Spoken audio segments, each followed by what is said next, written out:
What's up, everybody? We got some wild news regarding the UFC, and that is that Carlos Ulberg will be stepping in for Khalil Rountree to take on Jamahal Hill at UFC 303 for International Fight Week. Yes, that's the McGregor-Chandler card. This will be the co-main event.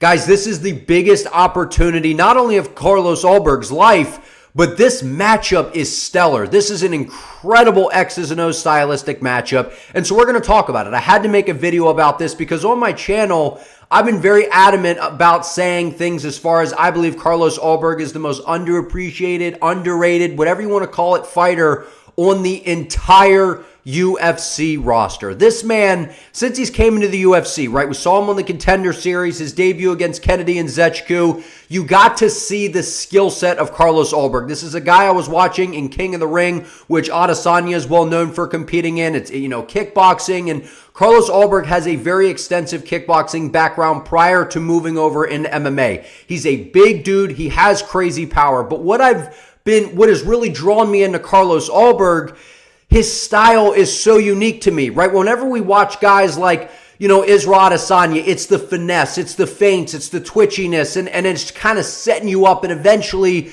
you fall into a trap. Where with Poatan, he's moving forward, he's taking out your legs, and you got to watch out for the left hook. Where with Carlos Ulberg, it seems no matter what game you want to play with this guy, you're going down, right? It's like, how do you want it, man? You want to go out slow or you want to go out fast? And we've gotten to see the sample sizes since he's been in the UFC, what I just said. We've literally seen everything from this guy. We've seen him sit on the outside, poke at you, for 3 rounds and just pick you apart. We've seen guys come out of the gate like Alonzo Menefield wanting to, Alonzo probably knew coming into this matchup, like, dude, I was getting picked apart by Dustin Jacoby in that matchup. He was a former Glory kickboxer. It's not going to be my best route to just stand in front of Carlos Ulberg for 3 rounds and play a back-and-forth kickboxing match. So he tried to bull rush him, surprise him. Not a bad maneuver there, try to catch him off guard, but he paid big time for it. And that is exactly my point with Carlos Ulberg. Pick your poison. Do you want to sit there and have a technical, back and forth point style? We'll feint at each other. We'll move. We'll sit on the outside and play that game. Or if you get desperate and you rush in, you are going to get knocked out by Carlos Ulberg. And what is incredible to me is this man's composure. He is so calm in there. He's so relaxed. And he's going in there against a guy in Jamahal Hill who not only I understand we've all kind of been hard on Jamahal Hill and the way he's taken the loss to Poatan at UFC 300, but we have to remember Jamahal Hill was coming off a devastating Achilles injury, right? He was the champion. He, relinquished the title to keep the division moving forward like what Yuri Prochazka did. So there's been a lot of honor from the guys in the light heavyweight division, not just sitting on the throne like some people at heavyweight, John Jones, right? So it's great that we have some movement going on at light heavyweight. Jamahal Hill's a dangerous guy, man. He's a dangerous guy. He's coming back on a quick turnaround. A lot of people are kind of questioning, like, is this a bad move from Jamahal Hill? Is he, is this, going to be career altering if he takes an L? It was supposed to be Khalil Rountree. I think Carlos Ulberg is a way more dangerous fight than Khalil Rountree. I was kind of on the fence here because with Khalil Rountree, I'm like, Rountree's technical, he's good, but, he's putting out the Dak Prescott stats, right? I made that reference. Khalil Rountree's like Dak Prescott in the UFC. It's like, okay, yeah, you've won 5 or 6 in a row, but who are they against? Let's take a look at how those fights were playing out until you got a finish, right? It's not like you were dominating all those fights. Let's be fair. Let's call it what it is. I thought he lost to Dustin Jacoby.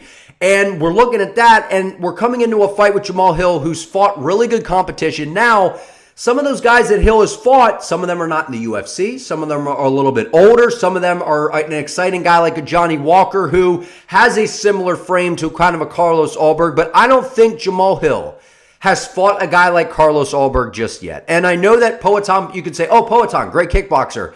I like Poatan. You see my statue back there. Poatan is different than Ulberg. Poatan, it's the brute power. He is a world-class kickboxer. He has incredibly high fight IQ. Different style than Alberg. Carlos is, he's a very high-level kickboxer, but you don't know what he's going to do. Where with Pereira, he's going to attack your legs, he's going to throw the jab to set up the left hook, and he's going to move forward. Where with Alberg, you don't know if he's going to sit on the outside, you don't know if he's going to want you to chase after him and fall, on your own sword, so to speak. So Jamahal Hill coming into this fight, This is a hell of a 180 from fighting Khalil Rountree, where with Rountree, you have that very traditional Muay Thai guy that's just going to push forward on you. He's going to bounce that lead leg. He's going to fire off a lot of kicks, who does have some decent hands, but he really loops a lot of his shots, to where Alberg is a big, tall guy. He's rangy. He's got really good feints, really good movement, and really good speed. And I just see this being an absolute disaster for Jamahal Hill. I think Jamahal Hill gets knocked out inside 2 rounds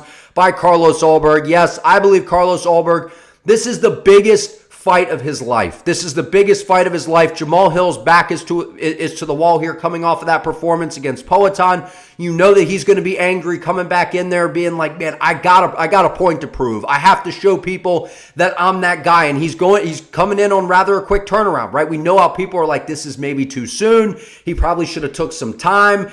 And he's back. He wants to get back in the win column. So we're going to see a very motivated Jamahal Hill. And he's going in there against a guy in Carlos Ulberg that I just think is a terrible matchup for Jamahal Hill. And Carlos Ulberg has seen plenty of guys that fight like Jamahal Hill. Jamahal Hill, outside of Poatan, has not seen many guys that fight like Carlos Ulberg. And I know you can say, well, Johnny Walker and Thiago Santos and those guys do have good striking. They have good power. But it's the finesse of Alberg, the technicalities, the movement, and let alone, we know Alberg trains at City Kickboxing. He trains over there, Coach Eugene Behrman, Israel Adesanya, Dan Hooker. Those guys, whether they win or lose, they are always prepared and have a good game plan coming into a matchup, right? Sometimes it doesn't always work. That's fighting. But one thing to factor in with Carlos Ulberg, his kicks are nasty. His kicks are nasty. He's got heavy power in his, in the kicks that he throws. The jab that he throws is fast. There's almost no telegraph on it. He'll sit at range and flick that thing out there. And then if you try to close him down, you get overly aggressive. We saw him do this against Tafon. He will turn that left hook over, or that jab over right into a left hook, boom, and catch you. And what was Jamahal Hill just knocked out with? A left hook. If there's a guy that can move forward, set up a jab and fire off a left hook and finish you outside of Poatan in the light heavyweight division, my nomination would be Carlos Ulberg. But nonetheless, guys, this matchup, I didn't think Carlos was going to get an opportunity like this just yet, right? I thought that getting the win over Menefield, I'm like, okay, he's closing in on that top 10. Maybe he gets, an Anthony Smith type of matchup, somebody that's right outside that top 5, and then he gets a win, and it's like, okay, we're looking at a top 5 contender. Shout out to Jamahal Hill for taking the fight, because everyone's going to be like, whoa, Alberg stepping in. And as much as I like Alberg, we also have to commend Jamahal Hill for stepping up and winning this matchup as well, being a gamer and taking this fight, because if there's anybody in the light heavyweight division outside of, that we have Magomed, we have Poatan, we have Yuri Prohaska, I think Carlos Ulberg is one of the guys I would have stayed away from. He really is, man. And his grappling is underrated. He has good grappling. I think this is going to be a kickboxing fight. Jamahal Hill does have good power. He does have some slick hands.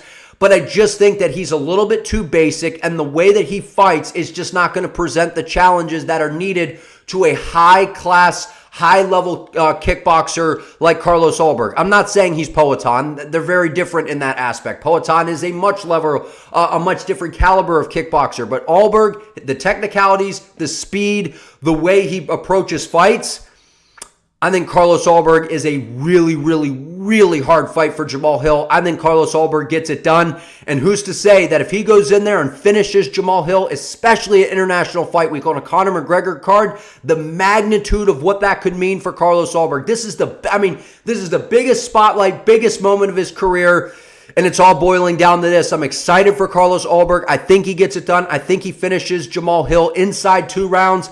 And it's not to say that he could not get a title shot next against Poatan Pineda if he goes out there and puts on a crazy performance. And how crazy of a fight would that be, with Alberg coming off a crazy KO against Jamahal Hill, to then maybe coming back for, I know Izzy got the last one on Pineda, but, the teammate of Adesanya, Pineda, kickboxers, that is a crazy stylistic matchup. But I want to hear from you all down in the comments. Like this video.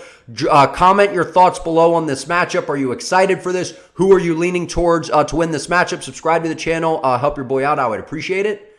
See you next time.